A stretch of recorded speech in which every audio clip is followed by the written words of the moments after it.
after reading about the supposed positives? I was pretty convinced that communism, in theory, is a very good political system.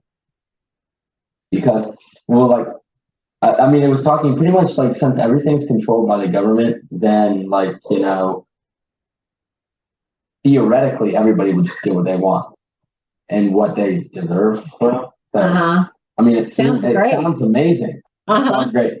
But then, you know, you put in calculations for corruption, people, and it doesn't work out. Yeah. If it weren't for all the pesky people in the world, then yeah, it would be perfect. Okay. Did you have any thinking change, Julia, by what you were reading? Not really. I had my mom, she read my paper and she's like, you don't believe this, do you? No. Okay. What about you, Novelin? I mean, like, their ideas are good, but because of people, it doesn't work very well. Well, that's what usually ruins great ideas. It's like humans, yeah. Okay, so what's the point of us doing this? I mean, why should we go to the trouble to try to write about positives about an idea that we think is terrible? Argument is viable. Okay, if you don't deal with the other side's issues, if you're not familiar with them, then there's no way to have any kind of connection, right? Yeah.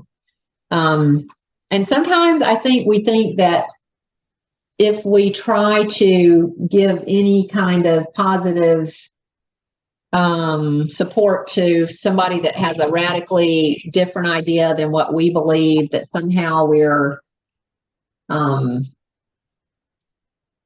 being corrupted ourselves. That's really not true. You cannot make any kind of you can't make any progress with people by just refusing to listen to what they have to say. And there's an awful lot of that goes on in our society, you know. I was reading about a really interesting, there's a new university that's being started. I think it's in Austin, Texas. It's been being started by a bunch of professors who've become extremely discouraged by the fact that there's certain things that you just can't talk about anymore at universities. You know, there is no give and take like what you're doing in your papers. In general, if you're talking about a secular university, they generally will shout down, literally or figuratively shout down anything that doesn't fit with the prevailing ideas. Like you can't even talk about them. Or as a professor, if you don't go along with something, students will start writing to the president of the university and demand that the person be fired. This has happened to a number of people. And some of these professors are not what you would call conservative at all, but they have a sense that you should be able to discuss things or we're not going to be able to solve problems. You can't just say, this argument has been settled when it really hasn't been. Okay, climate change is one example. Generally, secular universities and probably even some Christian universities are all into the climate change. I don't even know what you call it. You know, and they really take a very dim view of even scientists that have legitimate questions about how these conclusions have been reached and about whether they're useful conclusions to have been reached. People have lost their jobs over stuff like this. It doesn't make any sense. We saw this during the COVID thing, where there were questions about the vaccines, and doctors, even doctors that were very important and highly placed in different organizations that had legitimate questions about safety issues and about efficacy and different aspects of the vaccine, they were canceled. Y'all know that term, cancel culture? They were canceled because they dared to bring up issues that might need to be discussed. That is dangerous and bizarre. We can't even talk about these things. Yeah. Do you know what I'm saying? Yeah. So in order to be able to actually solve the complex problems of the world, first of all, there are no perfect solutions to complex problems, as you've heard me say that before. But sometimes you can make things better, even if you can't solve them, right? And so now all of this stuff is coming out about the vaccines and about probably the uselessness of mask wearing, where before it wasn't even allowed to be discussed. This happened on Facebook. If somebody posted certain kinds of things about COVID on Facebook, they got their account suspended. Yeah.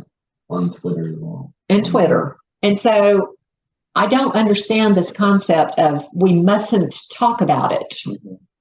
You know, a consensus has been reached. Well, you know, there have been a lot of consensuses reached over the ages, and they turned out to be wrong. Like Galileo, for instance, wanted to, you know, he proposed that, let's see, I can't remember whether it's Copernicus or Galileo, which one said that the Earth revolved around the sun instead of the other way around? Copernicus? I'm not sure. One or the other did that, okay? I can't remember which one of those guys did. They both met the same fate. Mhm. They were excommunicated. And there was a consensus that whoever that was wrong. And guess what? All of those people who said he was wrong, they were wrong. Okay? So just because there's a consensus on something doesn't necessarily mean it's true. Mhm. Then we have the guy that came up with the idea that germs could be spread by people's contaminated hands. Remember this? Wasn't that Pasteur? Louis Pasteur? Okay.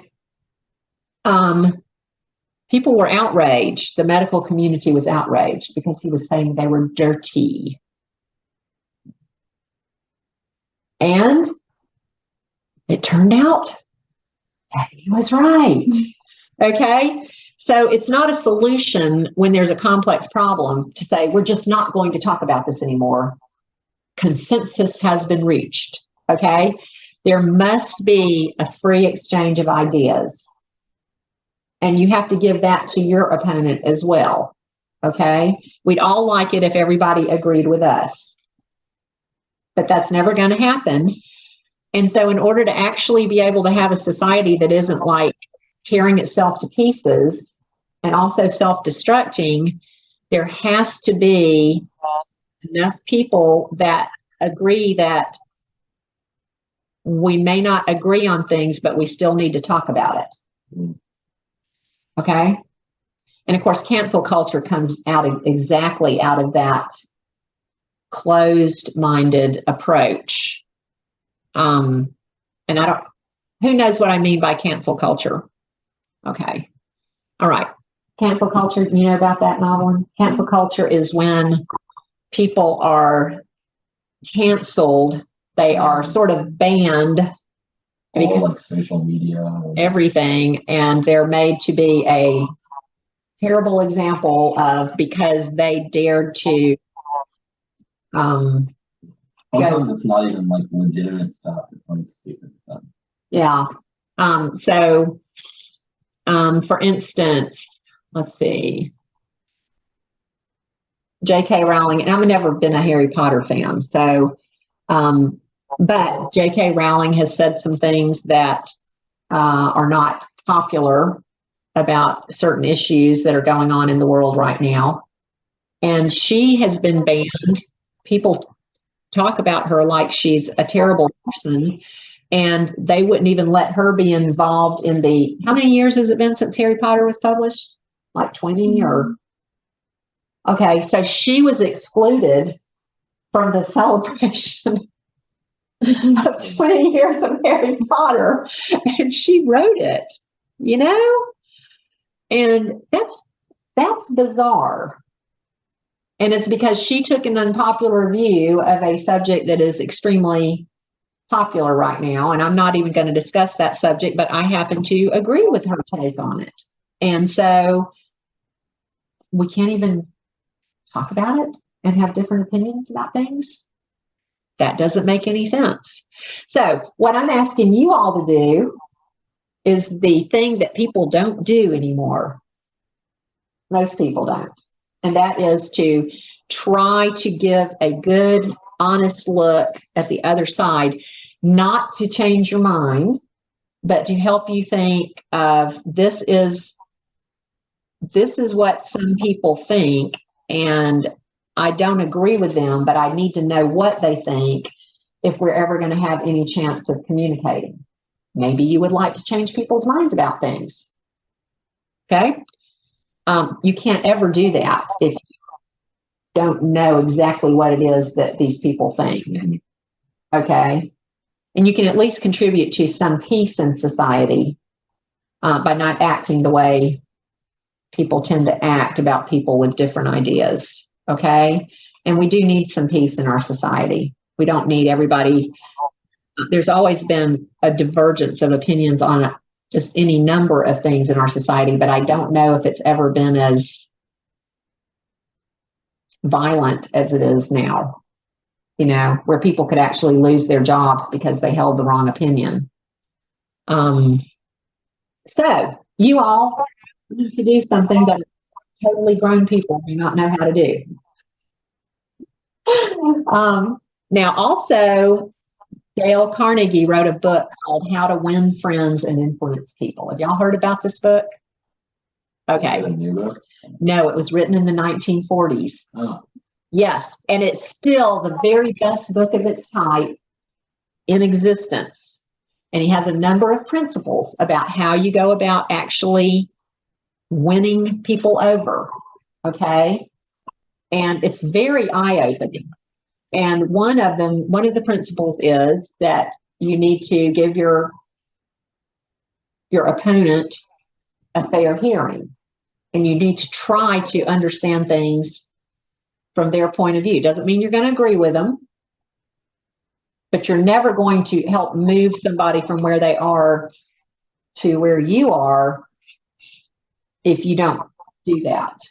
Okay, this is true not just for political issues and for social issues, it's also true for the gospel. It's true just about every single way that you can think of. Okay. And so somehow we think that if we give a fair hearing to someone, somehow we're being weak or something like that. It isn't true. Okay. I have great hopes for you all that you will be able to actually make a difference in our society. Okay. So I think what we need to do right now is actually talk about what we're going to be doing for our last essay. Wait, this is our last essay, and then are we just working on? Yeah, we're going to start working on the putting it together starting next time. What do you think about that? Yeah. Y'all are almost home free. So this is pretty exciting. This is what's so great about level 3. Everybody else gets a final exam. That is true. You just have to put an essay together. I'm pretty happy about not having to. Okay, so we're going to look at persuasive essays. Okay. And that's on page 83. Oh, this is what Addie brought me last time. I put it on my drink cup.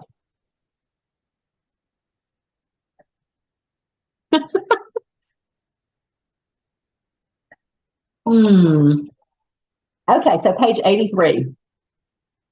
We're saving the persuasive ones for the most important part of your essay, which is the negative effects of the great idea. Okay.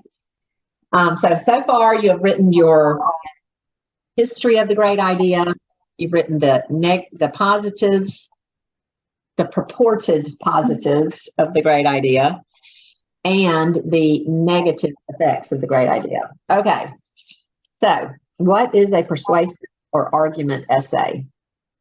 Persuasive writing, also known as the argument essay, utilizes logic and reasoning to show that one idea is more legitimate than another idea. It attempts to persuade a reader to adopt a certain point of view or to take a particular action. The argument must always use sound reasoning and solid evidence by stating facts, giving logical reasons, using examples, and quoting experts. When planning a persuasive essay, follow these steps. Choose your position. Which side of the issue or problem are you going to write about, and what solution will you offer? Know the purpose of your essay. Okay, y'all already know this. This is the moment that you've all been waiting for. The negatives of the great idea. Okay, analyze your audience. Decide if your audience agrees with you, is neutral, or disagrees with your position. Now, I think you probably know that I already agree with you. Okay? But think about this paper as something that you might possibly turn in for an example of your writing. The people that you're writing for may not necessarily agree with you. This is a big paper. You might want to use this for some time. Okay? So think about that audience and assume that they could be somewhat hostile or maybe completely hostile. Right? Research your topic. I know y'all are doing that already. You must provide specific and convincing evidence. Often it is necessary to go beyond your own knowledge and experience. Definitely with this. You might need to go to the library or interview people who are experts on your topic. I'm sure you are at least using online sources. Structure your essay. Figure out what evidence you will include and in what order you will present the evidence. Remember to consider your purpose, your audience, and your topic. Use several of the different writing models we've learned this year: description, narration, example, division analysis, classification, process, comparison, contrast, definition, cause and effect. Okay. The following criteria are essential to produce an effective argument.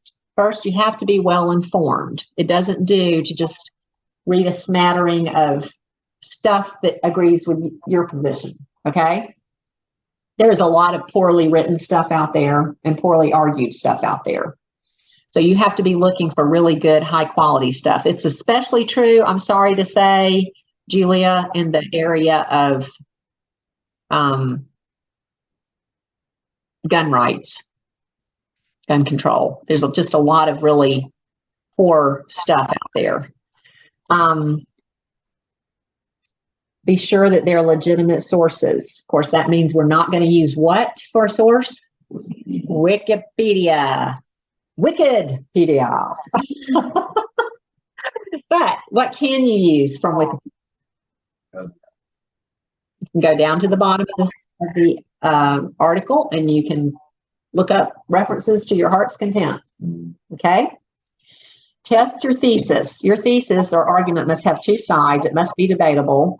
If you can write a thesis statement directly opposing your own, you will ensure that your own argument is debatable. Now, your thesis for this one is going to be something along the lines of, although many proponents of communism, gun control, United Nations,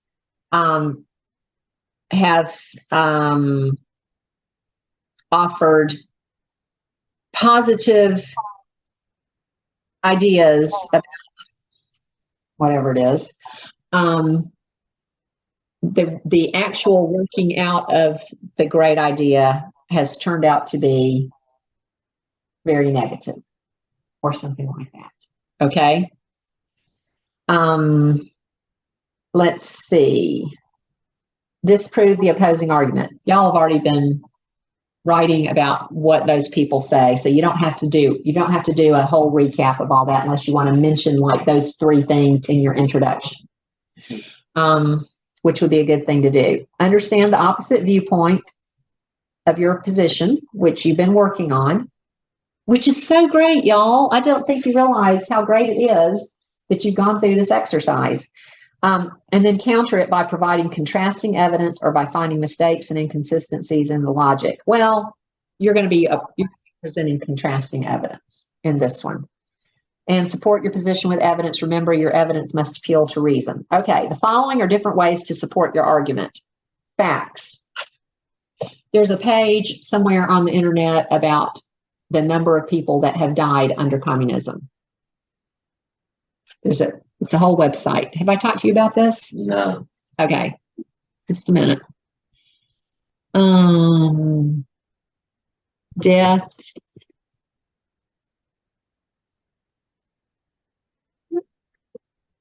due to COVID, alcohol. communism. There, it popped right up. 100 years of communism and 100 million dead. That's a Wall Street Journal article. But let's see, here's one by Cato Institute. Cato Institute's very solid. You can easily use Cato Institute. Reason.com. Reason has some good stuff on it. You just have to read it and make sure. Okay, where is the death?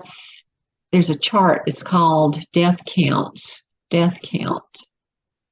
Death counts by country. You can bring it up that way. Uh-oh. Sorry. Can you hear what from that?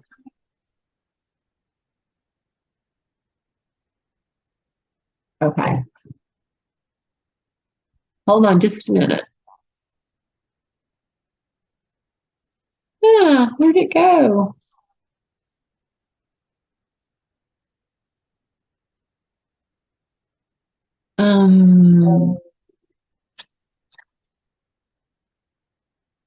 Hold on just a second. Let's see what this is. Okay, I'm going to do a screen share with you, Julia, so you can see what I'm talking about.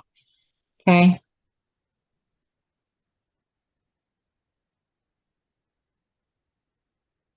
Wonder if that website's gone. Okay. You know, why is this so dark? Hold on a second. Close doc. All right. No victims in any category below has been double counted. Mhm. Look at this. Communism versus villagers, communism versus landowners. This would be an interesting. Yeah, but this is not what I was thinking of. I'm going to have to look and see if I can find that other one. Chinese peasants, 19.4 million. Yep. Okay, so Cato Institute is really good. You can use Cato Institute. Let's see what this Wall Street Journal thing has on it.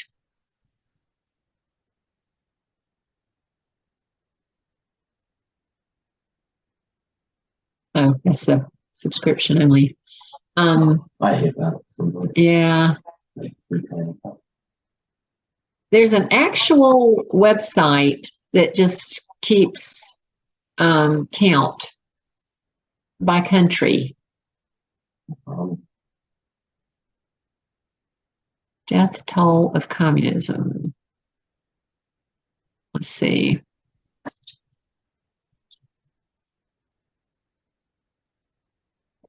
Communism timeline for history. You probably used that one on your. No, I actually didn't. You hadn't seen it? There's that one I just showed you. Communism at peace. Non-wartime death statistics. But none of these is one. Now, this would be an example of one you wouldn't want to use, okay? Clash Daily, Communism, the Death Toll. Clash Daily is a junky website, okay? They're conservative, but they're just kind of like, I've read enough of their stuff to know you wouldn't want to use that for, it wouldn't be considered a legitimate source, okay? Let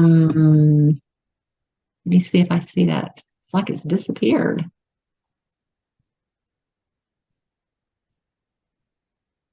something who's libcom.org. That doesn't sound like something, that doesn't sound legitimate. I don't know. It could be. I don't know. I'm going to have to look and see if I can find that. I'm surprised I haven't been able to just find it just like that, because usually it comes right up. It makes me wonder if it's gone. Okay, so you want to find facts, you want to find statistics. That one page I just showed you, Noah, would be great, about Chinese peasants and by religion and all that. Quotes, direct quotes from leading experts that support your position are invaluable. Probably y'all have run across some quotes already by leading experts about your subject. Yeah.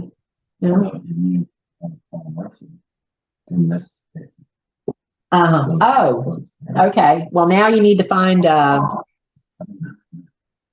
actually, there's an interesting person that's been in the news lately. She is North Korean, and she escaped from North Korea, and she was going to Yale, and she just said she just couldn't believe what they were teaching students at Yale about the positives of communism. She said all the things that they recommend are the things that I escaped from. And she's shocked that Americans don't know any better. Very well-spoken, very lovely looking lady. And examples, everybody loves to read examples. So, find some little stories that you can retell, okay? Okay, now organizing persuasive essays, like all types of essays, there's a specific format to be followed. The thesis can't be a fact, as facts cannot be debated. So this is the basic idea for your thesis, as I said before.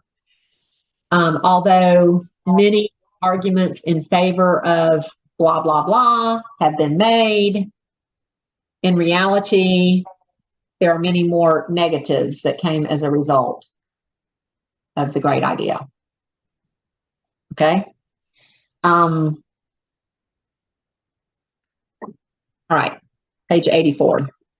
Decide on the 2 to 6 best reasons that you have to support your position. I'd say go for at least 3. And that ought not to be hard, because these are some terrible ideas y'all are writing about. As the remainder of the opening paragraph. These reasons become the topics of each of the supporting paragraphs. Again, be sure they are supportable with additional separate facts. Fill these reasons in on essay planner. We'll look at that in a minute.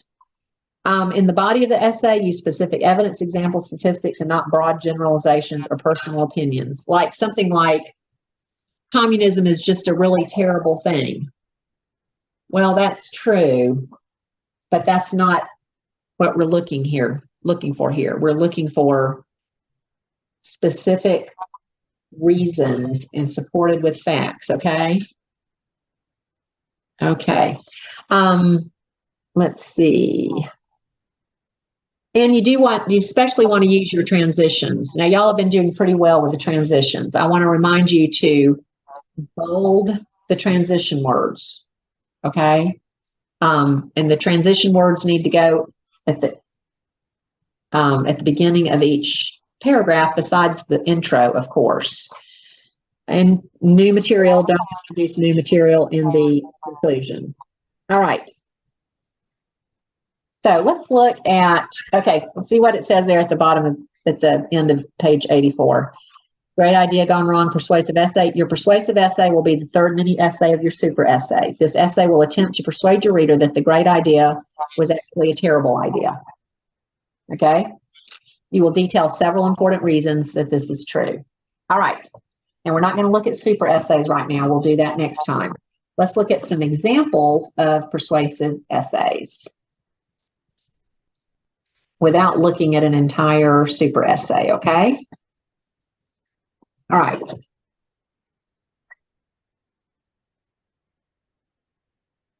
This is a really interesting one, this first one. I had a guy get really mad about this one year. He played football with, I don't know, a local high school or something, even though he was a homeschooler. And he said that this was just wrong. it really aggravated him. Okay. Is high school football a public good? Now, this is not one of my students. This is an essay that I found online and I thought it was really good. Okay. Are y'all with me on page 188? All right. Most of us would never think of asking our neighbor to foot a personal bill. We accept responsibility for car and roof repairs as ours alone. In addition, we don't bang on the door across the street in order to demand a contribution toward our child's figure skating lessons, taekwondo classes, etc. That which is consumed or used by our families is to be paid for from our pockets, the definition of personal responsibility. Now, let's change the situation slightly. Instead of a figure skating lesson, the realm of the private good, consider the local public high school football team, the realm of the supposed public good. The technical definition of a public good, I don't like his use of dashes in here, so don't imitate him. A good that is non-excludable, non-rivalrous, subject to free riders, and hence will only be provided by the government through coerced tax dollars, has been corrupted in the modern lexicon to mean anything that is perceived to benefit society in general, no matter how specious the benefit argument. Based on the technical definition, football is not a public good as teams are excludable and rivalrous since each team is limited to 11 players on the field without penalty. But no one really applies the technical definition to derive public goods. For if they did, the concept of public goods would disappear from economic textbooks and from debates over the need for government interventions in the market.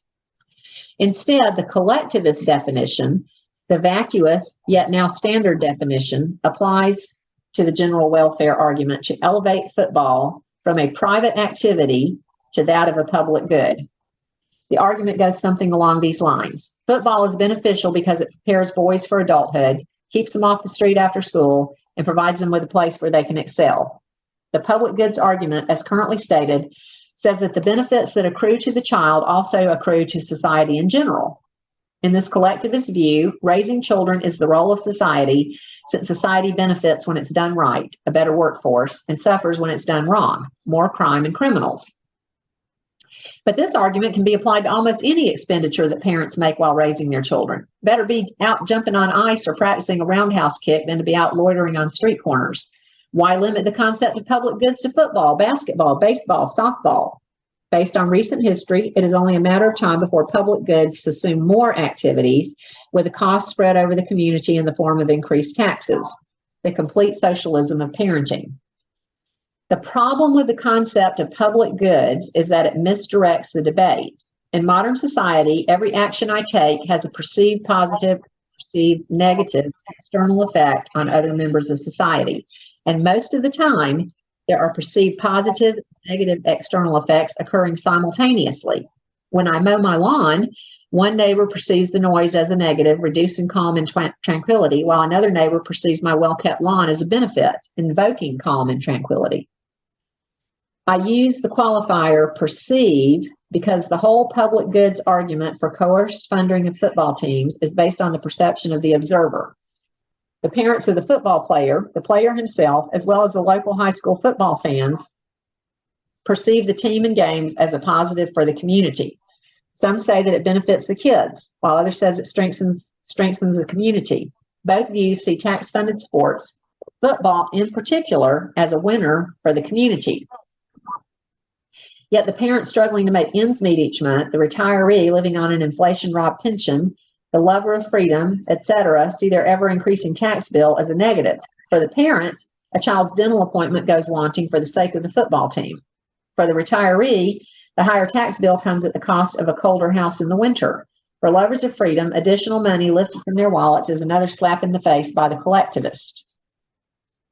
The argument over what is and what is not a public good is a meaningless exercise. There is no good that is the technical definition of a public good.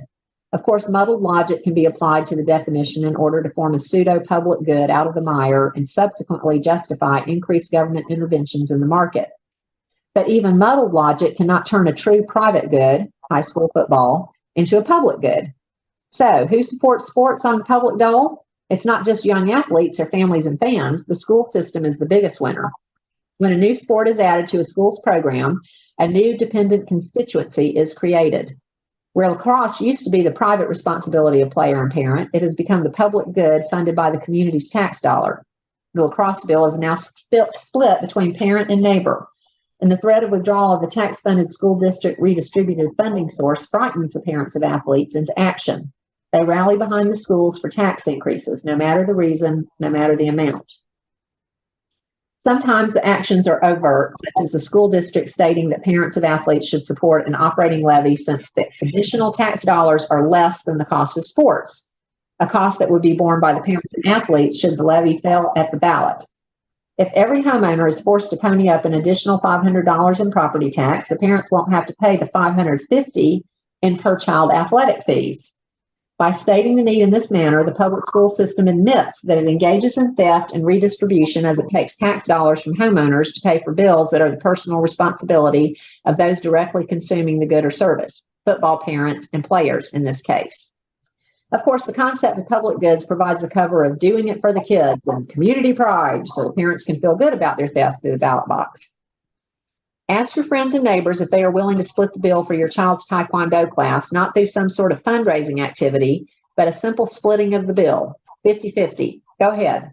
Most of us would be too proud to even consider asking that question. We wouldn't want to be seen as begging for money. Yet, in a collective attempt, we accept the same means through the ballot box. Those who push for additional taxes to benefit high school sports are not the champions of a greater good. No, they're simply bandits using more accepted means to force their neighbors to split the bill. Asking is seen as inappropriate. Coercing is celebrated. Public goods are a cover for coercion, and public high school football is a private good funded by someone else's tax bill. Don't believe otherwise. So you might be able to understand why that young man got kind of ticked off. Of course, none of us would have known he was playing football if he hadn't made a point of it. So I guess it hurt his feelings a little bit. Now, does this mean that everything he says is exactly true? Does he make a pretty strong case for it? Somebody that had more understanding than me of economics and taxes and all that might be able to come back at him with a better argument. I don't know, but to me it sounds very strong. Okay, now Megan Barnett wrote a super essay about prohibition as her great idea gone wrong. So this was her super essay. This was her third essay. So let's look at Megan's. Okay. On January 16, 1919, the 18th Amendment to the United States Constitution was ratified by Nebraska, the 36th state, meeting the requirements for making prohibition the law of the land. Leading up to the amendment for centuries, concerned groups have been campaigning earnestly for the banning of alcohol. Dramatically, the fiery, determined passion which distinguishes, enlivens, and guides the American people had been sparked mainly by women who were also campaigning for a constitutional amendment enshrining their right to vote. As the push for prohibition was amplified in 1913, politicians allowed the idea to expand. In December 1917, Congress passed a resolution calling for the amendment. Ultimately, within only 14 months, 46 of the 48 states ratified the amendment, with only Rhode Island and Connecticut rejecting it. Supposedly, the Prohibition Act would eradicate the all too common habits of public drunkenness, violence, and crime perpetrated by carousing men, and relieve the abuse, neglect, and desperate poverty of women and children that resulted from husbands and fathers spending every penny on drink. Despite expectations, as the era progressed, the ban did not birth a challenge to depravity. The opposite occurred. Although the intentions of those supporting the act originated with hope for the better, their implementation collapsed momentously, affecting America like a nationwide earthquake. Prohibition had an overall negative effect on the country in its economics, in its corruption, and in its everyday life. Now, she took her intro and she split it in two. That was her thesis we just read, okay? And I think that was a good place to split it. In the first part of her intro, she gave the history of it, what led up to it. In the second part of the intro, she explained why people thought it was a good idea, okay? And so then she ends with her thesis, which was prohibition had an overall negative effect on the country in its economics, in its corruption, and in its everyday life. Okay, So let's see what she does. What kind of arguments is she going to make? Looks like she's got 3 body paragraphs here. The entire progression of prohibition spiraled and descended into the deep darkness of failure. Economic chaos ensued. Breweries and distilleries, which provided most of America's alcohol, were closed during prohibition. As a result, thousands of employees lost their jobs. Ancillary industries such as barrel makers, truckers, saloons, and restaurants were devastated by the domino effect of the closings. On the other hand, criminals were flush with cash from the black market sales of alcohol. Illicit importation and bootlegging of alcohol became a major trade, bringing with it the crime that always accompanies contraband.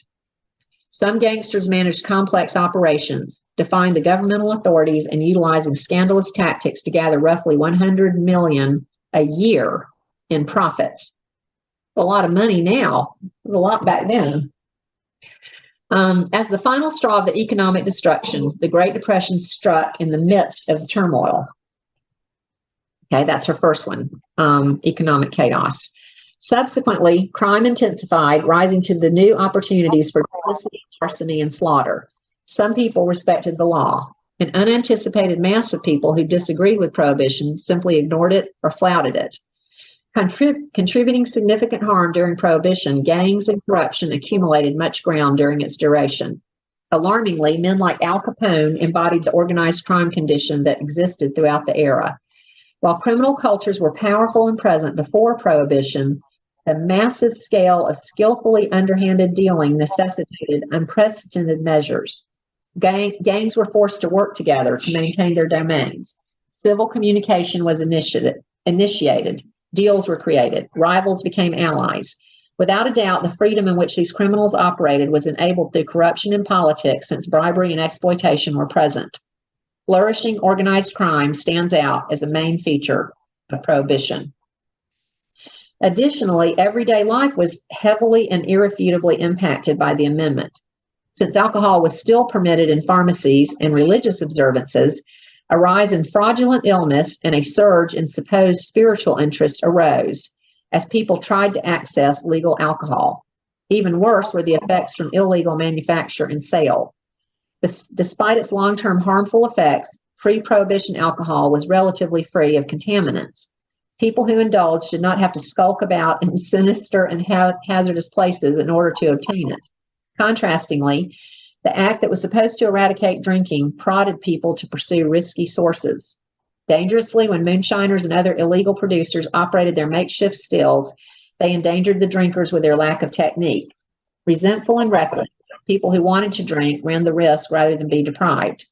1,000 people perished every year of prohibition due to tainted quantities of the drink. When Mark Twain stated, "Prohibition only drives drunkenness behind doors and into dark places and does not cure it or even diminish it," he spoke the truth of the times. Introducing more violence, breeding more lawlessness, and spreading more injury and death than legal alcohol ever did, the act, which had been established with such hope, nosedived into disaster. As disgrace followed disgrace, the call for an end to the ban grew to a roar. Prohibition was finally repealed in 1933. Like Georgia's soil after a week of rain, prohibition was unbelievably saturated with negativity. It did not achieve improvement. Comprehensively, the 18th Amendment was deemed a noble experiment, and it proved to be just that. Because prohibition failed so extremely, the public's opinions toward it tend to be judgmental and biased. What measures would be taken if Americans were pursuing a similar cause today? Would the same mistakes be made? The problems with prohibition seem obvious. Toppling down in disaster, prohibition lends its obvious negative impacts to provide positive insight for modern times. Pretty interesting. So she didn't even bother to deal with, individual rights. She didn't have to. There were enough, concrete effects that could be seen. Okay, David's on World War III is real good. We could have split some of those paragraphs on whether or not it was Harry Truman should have dropped the bomb. So, let's see. So this was not for a great idea gone wrong essay. Oh, I think it was. I think his great idea gone wrong was Japan's decision to bomb Pearl Harbor. Okay. Yeah. And he tells you why. Okay, so let's look at this. The year is 1945. The United States has been at war for almost 4 years. Pushed into the war by a Japanese surprise attack on Pearl Harbor, the United States is anxious for the war to end. On May 7th, 1945, the war in Europe ended when General Alfred Jodl signed the surrender papers for the German government. With the European war over, the United States could now focus its attention on the Pacific War. The fighting in the Pacific was incredible. The Japanese went to extreme lengths to protect their country, and their dedication showed in the immense number of casualties. On Iwo Jima alone, I think yesterday was the day of the flag raising, or it might be today on Iwo Jima. I saw a picture on a news I site. think it was yesterday. Okay. On Iwo Jima alone, over 21,000 Japanese soldiers were killed out of the 22,000 stationed there. Wow. Only 212 were taken as prisoners. The United States Marines suffered great casualties too. More than 6,000 died and over 18,000 were injured. If the Japanese would so fiercely and effectively defend an island that was just over 8 square miles, how would they defend their home island? The estimated casualties for an assault on mainland Japan reached into the millions. Because of the immense number of estimated casualties, President Harry Truman, who came into office after Franklin Roosevelt died, opted to drop the bomb on Japan. Oh, this is a persuasive essay about whether it was the right decision. That's right. That's what this one is. He did several others. On August 6, 1945, the bomber Enola Gay dropped the first atomic bomb on Hiroshima. 3 days later, another bomb was dropped on Nagasaki. The Japanese formally surrendered on September 2nd, 1945, on the deck of the battleship USS Missouri. Why do people so viciously argue that the United States was wrong in dropping the atomic bomb on Japan? Believing that the choice to use an atomic weapon against Japan helped spark the Cold War, many people hold the U.S. responsible for the Cold War. Secondly, they argue that the survivors of the attack and their descendants were permanently scarred because of the radiation from the bombs. Of all their arguments, their strongest one is the immense number of civilian deaths which the atomic bomb caused. Although these arguments seem valid, they do not line up with the actual facts. They are all invalid. What makes the first argument invalid? People believe that because the U.S. was able to totally destroy an entire city with one bomb, they scared the other nations into developing nuclear weapons of their own, sparking the Cold War. This theory is not true. After World War II was over, a study was conducted on nuclear developments of other nations during the war. Amazingly, many British leaders have claimed that Great Britain was working on her own atomic weapons as early as 1942, which was months before the United States began the Manhattan Project. Also, Russia claimed to have developed a working atomic bomb as early as 1943. Committing precious funds to develop nuclear technology during the war, Germany even experimented with it. However, it was not one of Hitler's top priorities. If all these nations were already developing atomic weapons before the war was even over, how could the use of the atomic bomb on Japan cause them to start developing them? Good question. With nuclear technology just getting started at this time, many of the side effects of atomic weapons were not realized until much later. They were not studied. Although it is true that thousands of people were negatively affected by the radiation from the atomic bombs, this effect was unknown when nuclear weapons were being developed. The people who designed the bomb had no idea that the effects of radiation would be that serious and widespread. Only in recent years have scientists begun to study the effects of radiation. Having no way to know about the harmful effects of nuclear radiation, the U.S. was not wrong in its decisive decision to drop the bomb. What would have happened if the United States had made the right choice and had not dropped the atomic bombs on Japan? How many civilians would have been saved? There were a total of approximately 120,000 civilian deaths in the two cities that were hit with atomic bombs. To get a reasonable estimate for the potential number of casualties had the United States invaded Japan, it is necessary to go back to the beginning of 1945. In January of 1945, the Japanese leaders formulated and instituted a plan they called Ketsu Go, Operation Decisive. This plan stated that Japan would only terminate the war through absolute victory. During this time, the Allies were developing a plan to invade the southern tip of the island Kyushu. Anticipating an invasion, the Japanese leaders moved 2.9 million men into the exact spot that the Allies were planning to attack. Had the Allies gone through with their plan, called Operation Olympic, the results would have been disastrous. They would have been slaughtered. Using numbers acquired from the assaults on Iwo Jima and Okinawa, analysts predicted that there would be almost 150,000 American deaths just to secure 1/3 of Kyushu.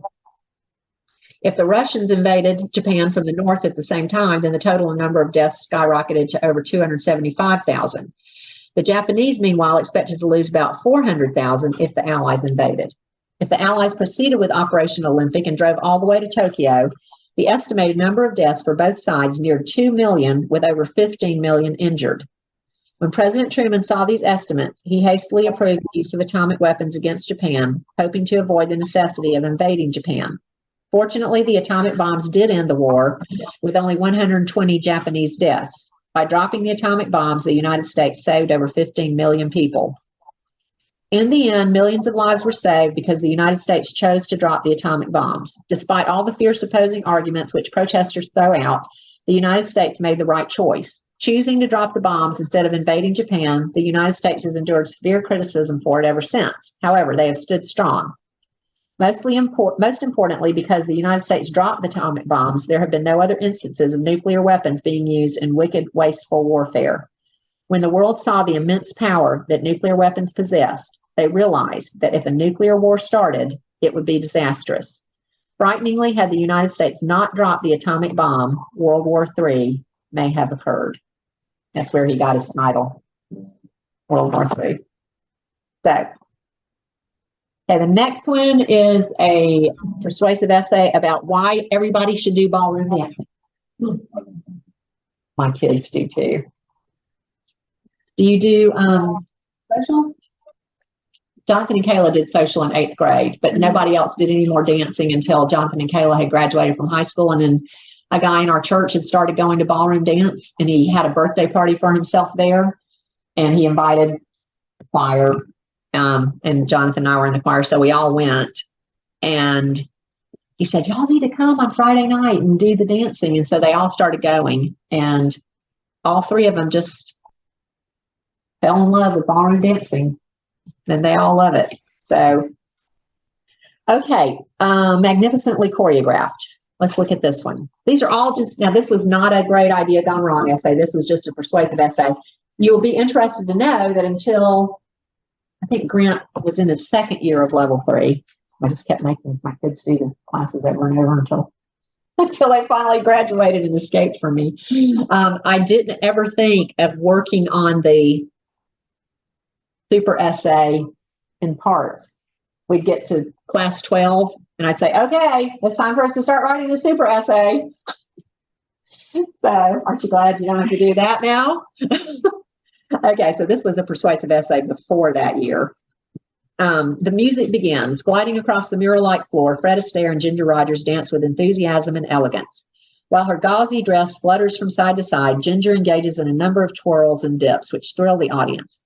With Fred's intense motion, his shoes create a percussive effect. Ballroom dance, a style that has been around for ages, consists of a set of partner dances. This type of dancing has existed since before Mozart wrote his first minuet.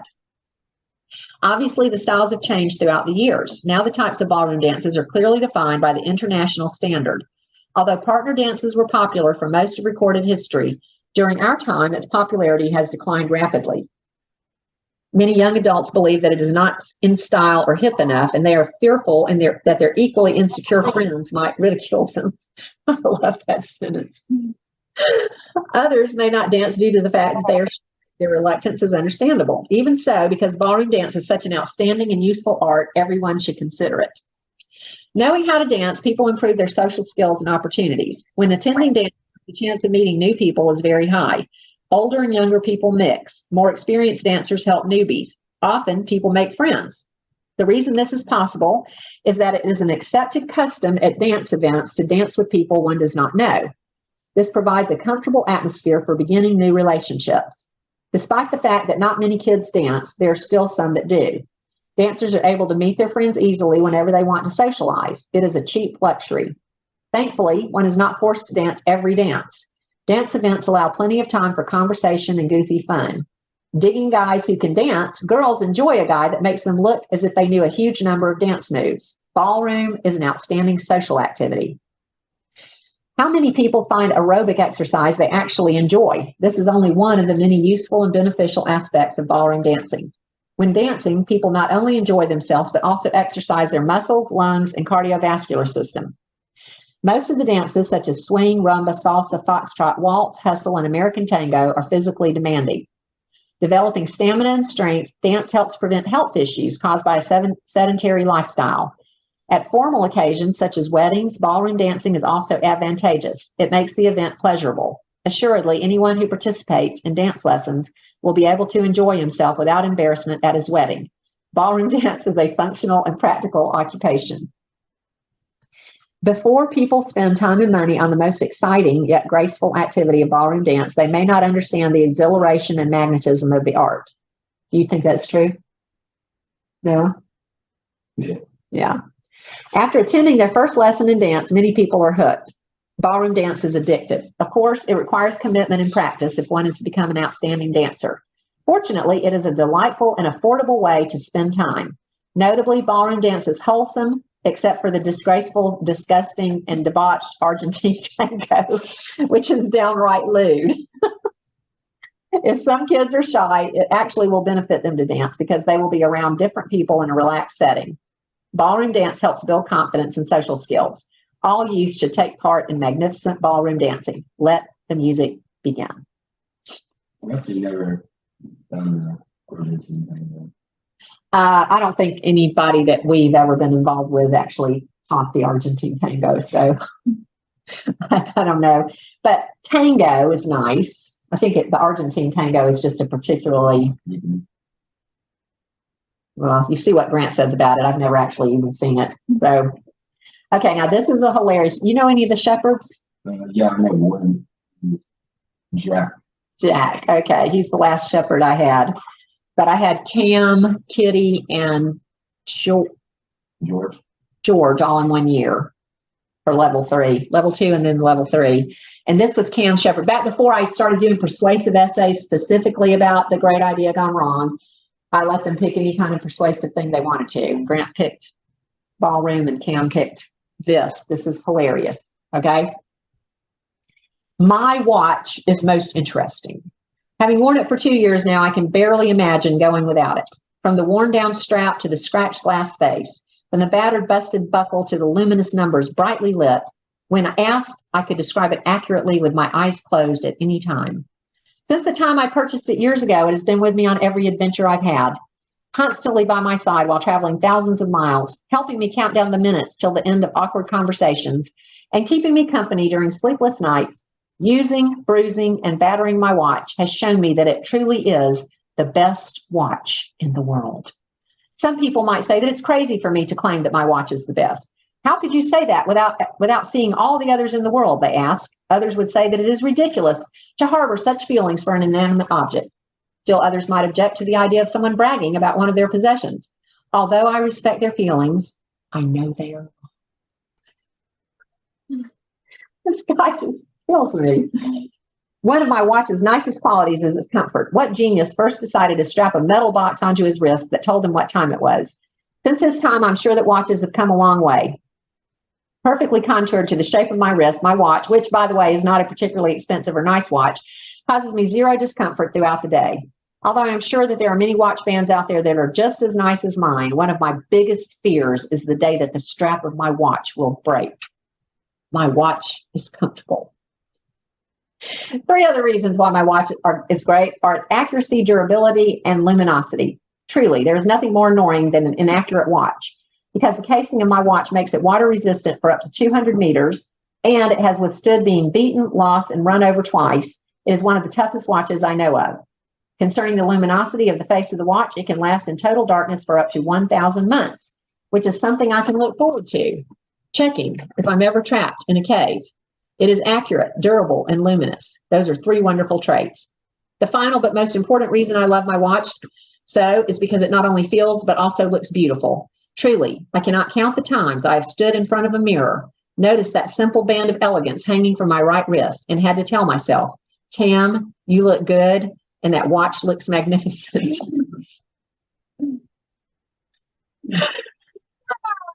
Although I would honestly never knowingly or willingly brag, I think that I can say in all modesty that without my watch, my social graces would be nowhere near what they are today. Seeing that the person one is talking to is wearing a watch is the best thing to make one at ease. First, one knows that they can say what time it is whenever one needs to know. More importantly, though, the sight of someone wearing a watch lets one know that they are used to following timetables and scheduling their time. My watch complements my looks. That is another reason it is the best watch in the world. Whether one considers it a tool, a friend, a gadget, or a style enhancer, it is undeniable that my watch is as remarkable as the thought of the Kardashian family not being annoying. Undoubtedly, some might laugh, but I would go so far as to say that my watch is my best friend. Through thick and thin, through easy and hard, through joy and sorrow, who else has been by my side, or wrist in its case, like my watch has? If one was to answer honestly, they would be forced to say, no one. I would be lying if I were to say that I didn't like it that way. What better friend could one find that will listen to you all the time, never talk, make you look good, give you something to fiddle with, and on top of all that, tells time perfectly and can stay luminous for 1,000 months? There is not one. Thank you, friend. That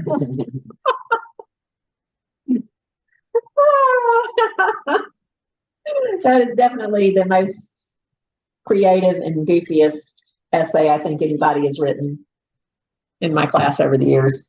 Even though it doesn't fit with the great idea gone wrong, it's still very persuasive, and I just can't let it go. It's just too entertaining. So anyway, thought y'all might enjoy that. So I hope you have an idea of where you want to go with your oh, do we have another triple extension to talk about, or are we finished doing those? I think we added one last one that we didn't talk about. Oh, okay. All right, let's see. We're on Like we had repeating verbs. Okay. And is that the last one? Well, since we didn't talk about it, yep, that is the last one. So if you didn't include it, I won't count off for it because we didn't talk about it. I think time got away from me last time and I just totally forgot. 107. How are y'all finding these? Do you find them easy, hard, in between? I don't like the phrase. You don't? Well, it can be clauses too, but those are not easy either, I don't think. So, okay, so the last one we're going to talk about is triple verbs, consecutive or spaced. With all his might, the mouse gnawed, jerked, and yanked at the thick rope. Obviously, gnawed, jerked, and yanked are your verbs. We plan to, now here's an interesting one. I think Andrew got this from, I can't remember where this came from. I don't think he made this up. We plan to encourage the discouraged, uplift the downtrodden, and inspire the unimaginative. So there we have encourage, uplift, and inspire. Okay. So you can put them all right next to each other like the first one, or you can put them in sets like the second one. And you guys, you'll be happy to know that we have just covered the last style technique that you will have in IEW. Yay! The crowd rejoices. Did Adeline tell you that I read your story? I think we did read your story in class. I'm interested if you didn't read it in her. Oh. I read it on the online. Okay. Yeah, maybe I might have run out of time because I was having them do something I didn't have the other class, the online class do. I was having them actually highlight their literature words, which I think I'm going to do that from now on. I think that was a real useful thing. So yeah, so we did. And so it will be, when I get that class video finished, it will be right there on the screen with me reading it. Everybody thought it was so hilarious. So anyway, let's see, what did it say? The crowd rejoices at their narrow victory. Okay,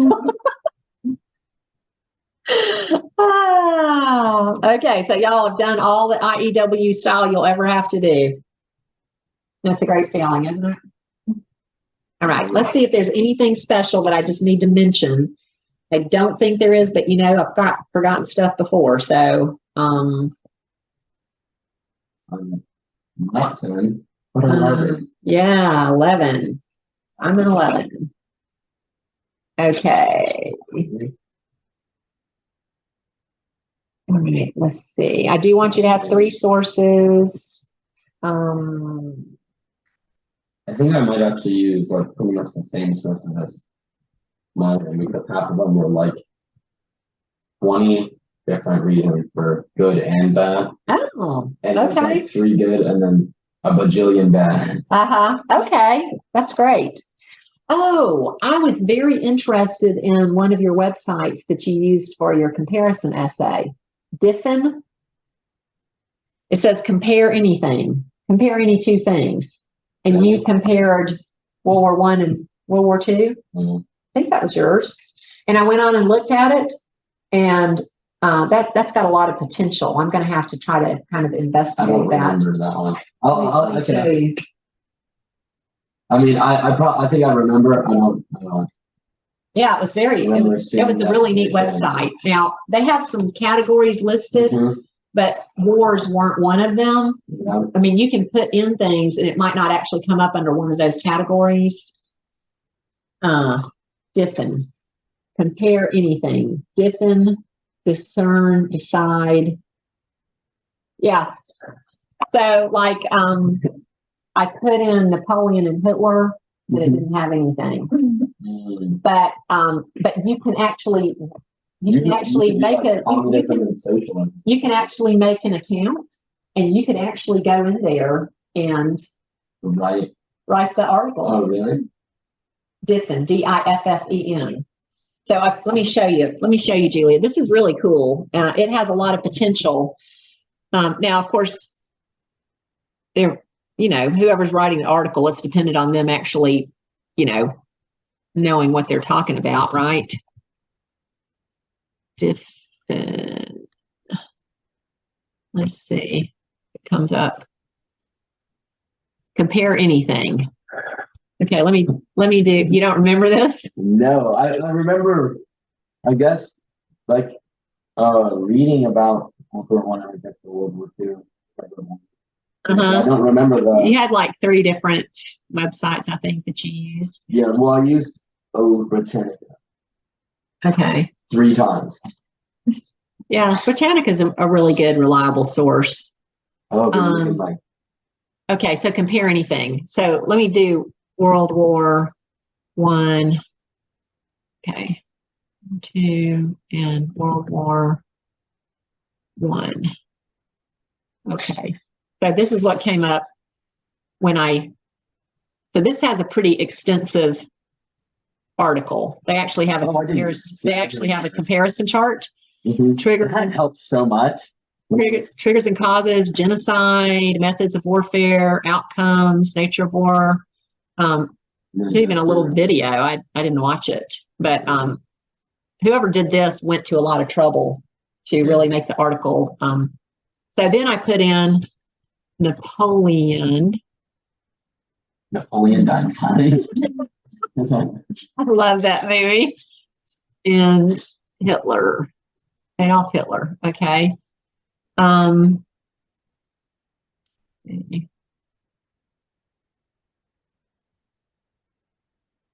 Okay, so this is all they have for this. And then it says add content. So let's see what happens if we click on it. You can actually take your paper and you can actually, so you have to create an account so they know who you are. And once you've created your account, I guess that you can actually create an article. Since you did all the work, you might enjoy doing that, So this is a great site. I was really happy to find out about this. Now, some of these things just aren't really very interesting. Like, and they just like, you would think they would have history up here as one of the things. They don't, which is kind of weird. But here's a bunch of comparisons under health. Like, oh, that's a good point. Jogging versus running. In my opinion, they're the same thing. Bacon versus ham. That kind of seems ridiculous. Let's see what it says with isolation versus quarantine. There was this one quote that I read. Yeah, pigs are the greatest creatures that God created because they can take something as worthless as vegetables and turn it into something as valuable as bacon. Oh, that's hilarious. I don't know why this is not, why none of these are actually clicking. I had this trouble yesterday. Like some of these is like, why would somebody ask this? Bottled water versus tap water. Why would somebody ask? Now this is an interesting one, MD versus DO, but for some reason my clicker isn't working. That would be an interesting one to look at. But anyway, you might go on, Julia, and do an article about narcissists versus, what was the other one called? Psychopaths. You could do that on health. That would be very interesting. Let's see. They don't have that. They don't have that on here. That would be interesting, Julia. You should look into maybe creating one of these with your information.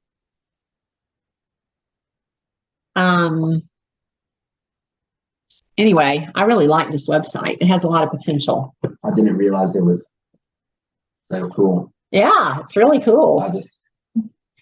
I have found out a lot of interesting things from my students' writing. So, okay. Well, do y'all have any questions before we go? Nope.